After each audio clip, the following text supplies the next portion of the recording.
Paz do Senhor, tá aqui o pastor Thomas.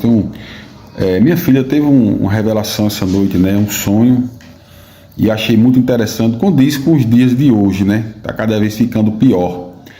Ela teve um sonho que ela estava numa casa, uma casa toda moderna, toda sofisticada, certo? E tinha um arco, né, na frente dessa casa. Ela estava fora da casa e tinha uma pessoa lá dentro da casa. Ela era uma senhora, né? Uma velha. E aí de repente começava a tremer tudo. Interessante que essa casa, muito sofisticada, muito moderna, mas ela era construída na areia, ó, na areia. Presta atenção. E esse arco estava na frente, passava por cima da casa e ia lá para trás. Quando começava a mover, minha filha dizia: eita, olha, tá movendo, tá acontecendo coisa, vai para dentro da casa. Então, quando esse arco passou, de repente, essa senhora já estava do lado de fora e chamava ela aqui: vem cá, vem ver uma coisa aqui. Aí, quando chegou lá fora, ela tinha feito uma pescaria, essa senhora. Ele estava com uns atuns, tinha uns 5, eu não lembro direito, 5 ou 6, né? Já tinha sido pego já, tá? E ela dizia: tá vendo esse aqui, ó? Esse aqui eu já tirei a pele, era uma pele grande assim. O atum é um peixe caríssimo, né? Fino, né? Custa milhões ele, sabia disso? Sabia que ele pode custar até, eu não vi, de milhões, parece brincadeira, mas são milhões mesmo. Muito caro esses peixes, né? Porque são muito raros, né? E são muito valorizados lá fora, sabe? E indo consultar, vi que ele pode custar até 1,3 milhões de dólares, 8 milhões de reais, mais ou menos isso. Só você consultar, é o atum Blue Tiffin, um nome assim.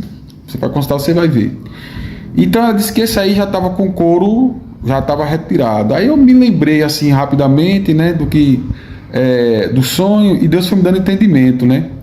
Ali, na verdade, aquele arco ali era a proteção divina. E aquela mansão, aquela casa, são casas caríssimas, né? Que são feitos, né, estão sendo construídas não na rocha, mas na areia, certo? E aquela senhora era a igreja, né? A igreja veio dizer: olha aqui, ó, o peixe que nós pescamos, ó. Quer dizer, tem pessoas, Deus considera pessoa como peixes, né? Como árvores, como frutos, né? É isso. Então ali era um peixe caro, né? Custa milhões. Então ali são líderes de igrejas que já tem 5 ali, ó. Um já tinha tirado a pele já. Eu estou lembrando de um apóstolo que morreu esses dias, né? Daí acho que é de São Paulo.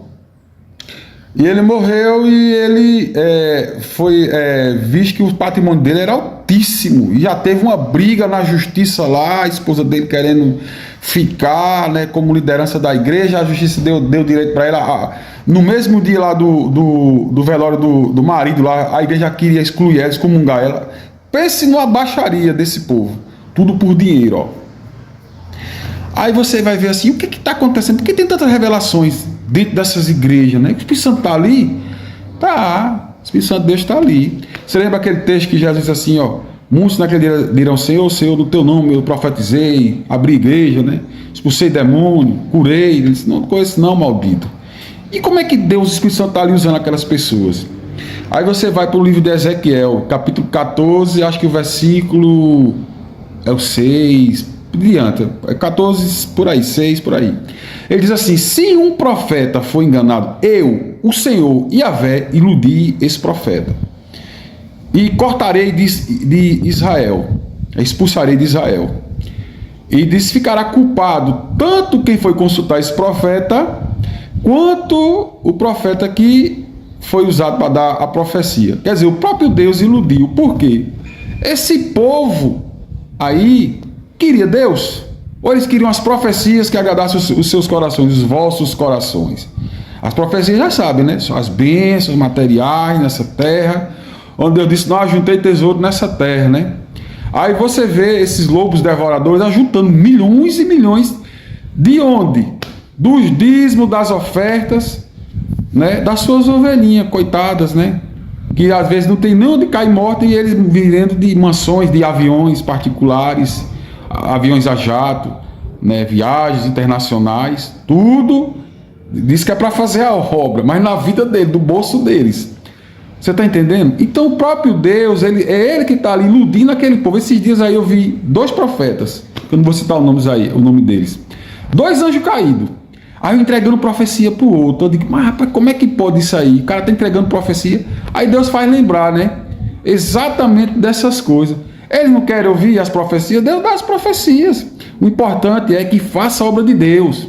Porque fazendo a obra de Deus, tem muitos ali que não são como eles, são ingênuos, né? São ovelhas, estão aprendendo, estão adquirindo conhecimento, certo?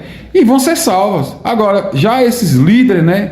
Cobiçosos, vaidosos, né? Só de olho nas gorduras das ovelhas, né? Na lã, diz que esmiuça até os ossos, né? Está escrito, né? Lá na palavra de Deus, esmiuça até os ossos, não deixa faltar nada, quer tudo, é lã, ovelha, da ovelha é a gordura, é o sangue, é tudo que tiver, os olhos da cara, tudo, entendeu? Entregue tudo para eles no nome de Jesus.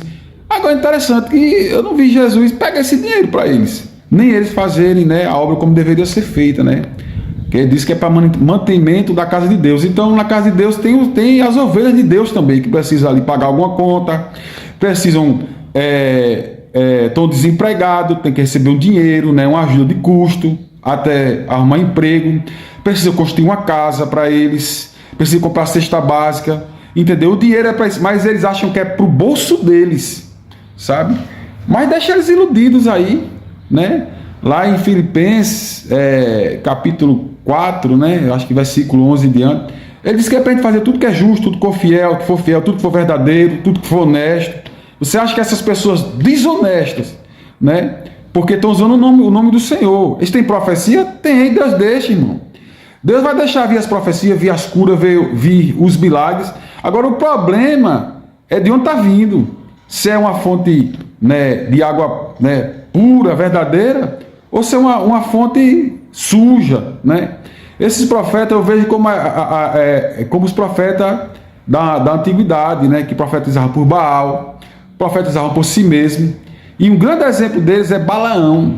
Balaão é o maior exemplo dos profetas de hoje em dia, da igreja de hoje em dia. Balaão não era judeu, mas diz que quando ele orava, Deus ia ao encontro dele. Ó. Balaão amaldiçoava as nações. Deus estava no meio desse negócio? Não. Aí um dia ele por cobiça, né, quis amaldiçoar o próprio povo de Deus, certo? E Deus foi lá e ao encontro dele, conversou com ele e falou que não o amaldiçoasse. Né? Pelo contrário, Deus não deixava amaldiçoar o povo dele. Só que depois, pela cobiça dele, pela vaidade dele, né? Pelas ambições dele, né?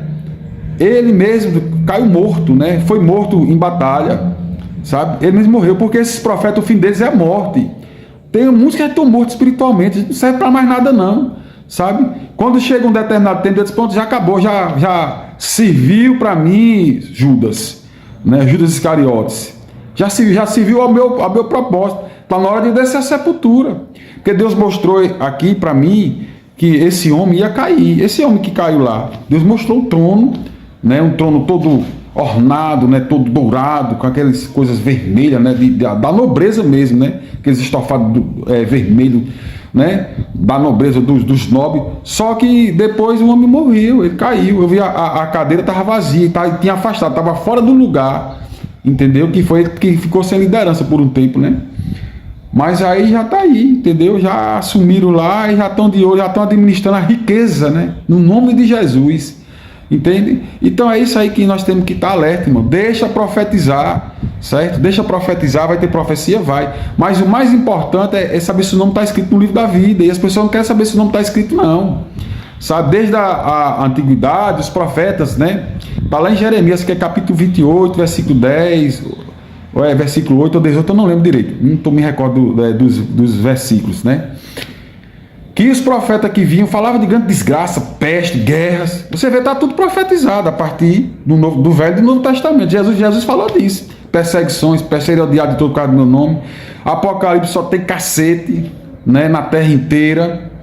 Né? Vai ter os remanescentes que serão salvos. Então veja só, e esses outros profetas é só luxo, riqueza, prosperidade. Nós sabemos que Deus prospera sim, sabe? Mas eles só profetizam isso. Lá no livro de Isaías, no capítulo 30, versículo 10, diz que esses tais, né, dizem assim: Olha, nós não queremos que você profetize o que é justo, não, o que é verdadeiro, não. Profetize ilusão, profetize sonho, vaidade. Tá vendo que nunca mudou? A igreja está assim desde a antiguidade. O povo sempre faz assim, mal, perverso. Aí quando chega um profeta como esse aqui e tantos outros aí que Deus levantou na terra, não quero na minha igreja não, tem que profetizar as riquezas. Meu amado, quer ficar com sua riqueza? Fique. Eu quero ir para a eternidade, eu quero alertar o povo, certo? Quero que Deus levante um exército fiel a Deus, que venha cumprir a vontade de Deus. Tá entendendo?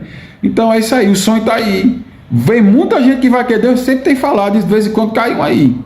Né? Teve outra aí que a esposa faleceu e ele agora, né, descoberto que ele tem uma casa de 35 milhões de reais.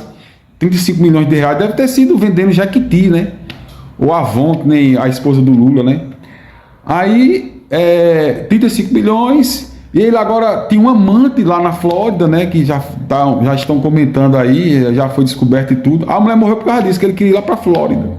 Então ela não resistiu e o coração não suportou, morreu. Aí ele tá fazendo a maior ceninha que diz que não tá vivendo mais, tá tristinho, chega a boquinha tristinho. Oh, não tô vivendo, o meu pior momento da minha vida, vagabundo, pilantra. Tá cheio assim a igreja, tá? E aí o povo cai. Só que teve um tempo que Deus não vai suportar. Lá no livro, acho que é de Miqueias, né? Acho que é Miqueias, capítulo 3, versículo 5. Eu acho que é Miqueias. Que Deus disse que levantou a saia, ó. Ele disse, vou levantar a saia e mostrar a sua nudez. O que é a saia? Sabe o que é saia? É uma vestimenta, né? Quando levanta a saia aparece o quê? Diga aí, imagina o que ele vai mostrar. Tu pensa que Deus está preocupado, sabe, com essa educação, com essa fineza que o povo quer e vendo no pecado? Deus não quer saber não, mano. Deus vai mostrar tudo assim, deixar tudo exposto aí. Mas o diabo diz que Deus não revela pecado. Não, tu precisa só ler a Bíblia só. Viu? Amém? Deus abençoe. Se não